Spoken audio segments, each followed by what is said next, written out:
بسم اللہ الرحمن الرحیم۔ السلام علیکم معزز ناظرین، آپ سے ایک چھوٹی سی ریکویسٹ ہے کہ ویڈیو کو ضرور اینڈ تک دیکھیں۔ ہم اتنی محنت سے آپ کے لیے ایسے اسپیشل سٹوریز بناتے ہیں اور چینل کو ضرور سبسکرائب کیجیے گا، شکریہ۔ میرا نام سکینہ ہے، میں اپنے بھائی اور بھابھی کے ساتھ الگ گھر میں رہتی تھی۔ اماں ابا کے انتقال کے بعد اب وہی میرے سر پر سایہ کیے ہوئے تھے۔ بھابھی میری سہیلی جیسی تھی، میری ہر چیز کا خیال رکھتی تھی، لیکن بھابھی کی کوئی اولاد نہ تھی۔ بھابھی کو بچے بہت پسند تھے، دوسروں کے بچوں کو حسرت بھری نگاہوں سے دیکھتی تھی۔ میں بھی اپنے گھر میں رونق دیکھنا چاہتی تھی، بچوں کی چہل پہل، بچوں کی آواز میں ان کے ساتھ کھیلنا، لیکن سب بہت مایوس تھے۔ کسی نے ہمیں مزار شریف پہ جانے کا مشورہ دیا تو کسی نے حکیم۔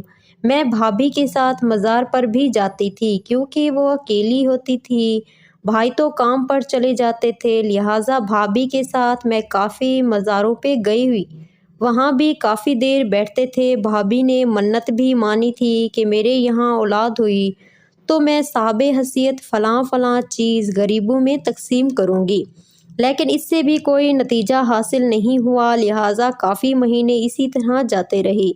پھر اس سے مایوس ہو گئے تو بھابھی کی پھپھو زاد لڑکی نے کسی حکیم کے پاس جانے کا مشورہ دیا۔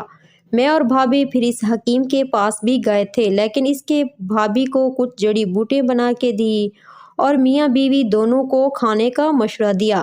بھابھی وہ جڑی بوٹیاں بھی پابندی سے کھاتی رہی اور بھائی کو بھی کھلاتی رہی، لیکن اس سے بھی کوئی فائدہ حاصل نہیں ہوا۔ پھر ایک دن ہمارے گھر کے پاس کے ایک محلے کی خاتون کسی کام سے آ گئی۔ جب اس نے بھابھی کا اترا ہوا چہرہ دیکھ کر وجہ جاننی چاہی، جس پر بھابھی نے اپنی بے اولادی کا قصہ ان سے بیان کیا اور یہ بھی بتایا کہ وہ ہر طریقہ آزما چکی ہے اور اب تو ہمت ہار چکی ہے۔ لیکن پھر اس خاتون نے بھابھی کو کسی پیر بابا کا بتایا کہ ان کے پاس جاؤ گی تو تمہیں ضرور فائدہ ہوگا۔ بھابھی کے دل میں پھر سے امید کی ایک کرن جاگ اٹھی۔ بھابھی نے اگلے ہی دن اس پیر بابا کے پاس جانے کا فیصلہ کر لیا۔ اس پیر بابا نے بھابھی کو کچھ راکھ دی اور کہا کہ اس کو اپنے دوپٹے میں باندھ کر رکھنا اور سوتے وقت جسم پر مل لینا۔ بھابھی نے سب کچھ اس پیر بابا کے بتائے ہوئے طریقے کے مطابق کیا۔ اس راکھ کو دوپٹے میں بھی باندھا اور سونے سے پہلے جسم پر بھی مل لی۔ جب بھابھی حاملہ ہوئی تو بہت زیادہ پریشان ہو گئی کہ یہ کیسے ہو گیا، بھابھی اچانک حاملہ کیسے ہو سکتی ہے۔ بہرحال بھابھی بہت خوش تھی کہ وہ ماں بننے والی ہے، وہ تو خوشی سے پھولے نہیں سما رہی تھی۔ خیر، انہوں نے یہ خوشخبری بھائی کو سنانا چاہی۔ جب بھائی گھر آیا تو بھابھی کو یہ خوشخبری سنائی، جس پر وہ بہت حیران ہوا کہ پچھلے 10 سالوں میں تو ایسا کچھ بھی نہیں ہوا۔ بھائی نے بھابھی کو ڈاکٹر کے پاس چلنے کا کہا تو بھابھی نے انکار کر دیا، یہ کہہ کر کہ وہ ڈاکٹر الٹی سیدھی دوائیاں دے دیتے ہیں اور مجھے کافی عرصے بعد یہ خوشی نصیب ہوئی ہے جس کو میں برباد نہیں کرنا چاہتی۔ میرے ذہن میں ابھی ایک یہی سوال چل رہا تھا کہ یہ کیسے ممکن ہوا، صرف ایک راہ کے لگنے سے؟ یہ تو سب اللہ کے معاملات ہوتے ہیں۔ پھر ایک پیر بابا کی دی ہوئی راکھ سے یہ کیسے ممکن ہوا؟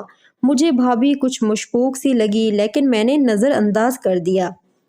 میں حیران تھی، راز جاننے کے لیے میں نے وہ راکھ بدل دی اور جیسے ہی راکھ خود لگائی تو میرے پیروں تلے سے زمین نکل گئی کہ اچانک میرا پیٹ حاملہ عورت کی طرح بڑھنے لگا۔ میں بہت پریشان ہوئی کہ ابھی تک میری شادی نہیں ہوئی، کیسے ہو سکتا ہے؟ میں اب ایک حاملہ عورت کی طرح لگ رہی تھی۔ اب میں بھائی اور بھابھی سے اور دنیا والوں سے نظر کیسے ملاتی، میری بات کا یقین کیسے کرتے؟ لہٰذا میں اپنے کمرے میں رہنے لگی، اپنا پیٹ بھی سب سے چھپاتی کہ کوئی مجھے اس طرح نہ دیکھ لے۔ میں کمرے سے کم باہر نکلتی اور بھابھی کسی کام کے لیے مجھے آواز دیتی تو میں کوئی نہ کوئی بہانہ بنا کر باہر آنے سے انکار کر دیتی تھی۔ بھائی بھی بھابھی سے میرے بارے میں پوچھتے کہ سکینہ کہاں رہتی ہے آج کل، نظر ہی نہیں آ رہی، تو بھابھی بھی یہ کہہ دیتی کہ شاید پڑھ رہی ہوگی۔ اپنا کافی دن تک میں خود کو سنبھالتی رہی، لیکن ایک دن بھائی بھی میرے کمرے میں آ گئی۔ مجھے ایسے دیکھ کر بہت حیران رہ گئی۔ میں بھابھی کو بغیر کچھ بتائے ان کے آگے رو پڑی۔ بھابھی کے بہت اصرار پر میں نے انہیں بتایا کہ آپ کو جو پیر بابا نے راکھ دی تھی میں نے اپنے اوپر مل لی تھی، پر جاننے کے لیے کہ آپ کو اچانک ایک رات میں حاملہ کیسے ہو گئی تھی، جس پر میرا پیٹ بھی ایک عورت کی طرح ہو گیا تھا۔ بھابھی کو بھی یہ سب سن کر کافی حیرت ہوئی تھی کہ میں تو شادی شدہ بھی نہیں، پھر میرے ساتھ ایسا کیسے ہوا؟ پھر بھابھی نے مجھے کہا کہ تم کچھ دن اپنے کمرے میں ہی رہنا اور باہر بالکل بھی نہیں نکلنا، کوئی بھی باہر آ جائے اور تمہارا پوچھے تب بھی نہیں۔ میں نے بھابھی کی بات پر عمل کیا، کوئی بھی مہمان آتا گھر میں تو میں باہر نہیں آتی تھی، لیکن یہ راز کب تک چھپتا، کبھی نہ کبھی تو سب کے سامنے آنا ہی تھا، لہٰذا وہ دن بھی آ گیا۔ ایک دن ہمارے گھر محلے کی ایک خاتون آ گئی، بھابھی نے انہیں بٹھایا، چائے وغیرہ بنا کے دی۔ اب وہ بھابھی سے باتیں کر رہی تھی کہ اچانک انہیں میرے خیال آ گیا اور پوچھنے لگ گئی کہ بھابھی نے تمہیں چھپانے کی کوشش کی، لیکن وہ سمجھ گئی کہ یہ لوگ کچھ چھپا رہے ہیں۔ اس خاتون کو بھابھی بہت مشکوک سی لگ رہی تھی۔ پھر تو وہ ہوا جس کا میں تصور بھی نہیں کر سکتی تھی کہ بھابھی کچھ لینے کے لیے باورچی خانے میں چلی گئی کہ وہ خاتون اچانک سے میرے کمرے میں آ گئی تھی۔ میں ہکا بکا رہ گئی کہ اب کیا ہو گیا، اب تو میری عزت صرف اللہ کے ہاتھ میں تھی۔ پھر یوں ہوا کہ اچانک اس خاتون کے گھر سے اس کا بیٹا چلاتا ہوا گھر میں داخل ہوا کہ امی شبیلہ سیڑھیوں سے گر گئی۔ پھر وہ خاتون بھاگتی ہوئی اپنے گھر کی طرف دوڑی، تب جا کے ہماری سانس میں سانس آئی۔ اب بھابھی نے کہا کہ اس کا جلد سے جلد کوئی نہ کوئی حل نکالنا ہوگا، ورنہ ہم کسی کو منہ دکھانے کے لائق نہیں رہیں گے۔ اس وقت تو اللہ نے ہماری عزت بچا لی تھی، لیکن آگے کیا ہونا تھا ہمارے ساتھ یہ ہمیں بھی نہیں پتا تھا۔ بھابھی نے بھائی کو بتانے کا فیصلہ کیا تو میں بہت ڈر گئی تھی کہ بھائی کہیں مجھے جان سے ہی نہ مار دیں۔ بھابھی نے تسلی دی کہ میں تمہارے ساتھ ہوں نا، ڈر کیوں رہی ہو، لیکن یہ کوئی چھوٹی بات نہیں تھی، ایک کنواری لڑکی کا حاملہ ہونا۔ بھابھی نے کہا کہ تمہارے بھائی کو بتانا ہی پڑے گا، ورنہ ہم اس کا حل کیسے نکال سکتے ہیں، لہٰذا بھائی کو بتا دیا، جس پر بھائی مجھ پر بہت غصہ ہوئے تھے۔ اس نے کہا کہ ہماری عزت مٹی میں ملا دی۔ میں بہت شرمندہ تھی کہ میں نے ایسا کچھ کیا بھی نہیں، تو یہ سب کیسے ممکن ہوا؟ بھابھی نے بھائی کو بہت سمجھانے کی کوشش کی، جس پر بھائی نے ناراضگی کا اظہار کیا تھا۔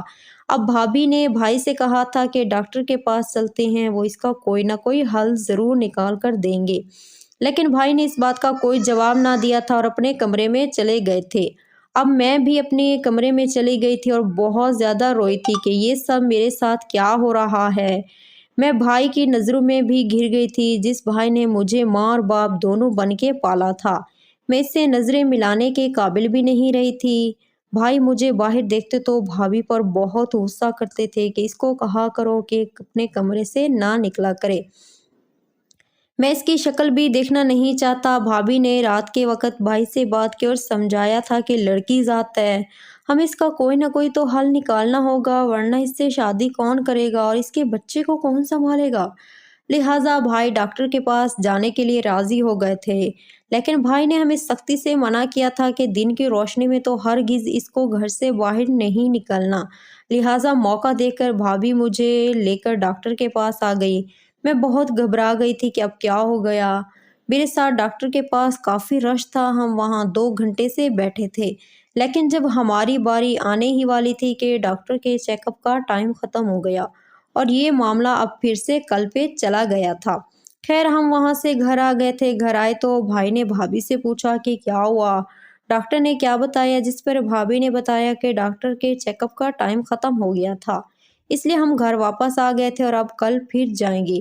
میری رات بہت بھاری گزری تھی، نہ میں پوری رات سوئی تھی اور بس صبح کا انتظار کر رہی تھی کہ کب صبح ہوگی اور کب میری یہ مشکل ختم ہوگی۔ خیر صبح ہو گئی تھی اور میں اور بھابھی گھر سے قریب چھوٹی سی کلینک تھی، اس ڈاکٹر کے پاس چیک اپ کروانے کے لیے نکل گئے تھے۔ بھابھی نے اپنا چیک اپ نہیں کروایا تھا، لہٰذا بھابھی نے بھی اپنا چیک اپ کروا لیا تھا، جس پر پتہ چلا کہ بھابھی تو حاملہ ہے اور بہت جلد ماں بننے والی ہے، جس پر میرے تو پیروں تلے سے زمین نہیں رہی تھی۔ اب میری باری آ گئی تھی اور میری حالت بری ہو رہی تھی اور مجھے پسینے بھی چھوٹ رہے تھے۔ ڈاکٹر مجھے اپنے ساتھ چیک اپ کرنے کے لیے لے گئی۔ کافی دیر بعد ڈاکٹر باہر رہی اور کچھ پریشان لگ رہی تھی۔ بھابھی کے پوچھنے پر ڈاکٹر نے کوئی ہمیں صحیح جواب تو نہیں دیا تھا اور کہا تھا کہ میں کچھ ٹیسٹ لکھ کر دے رہی ہوں، وہ کروا کے میرے پاس لا دو۔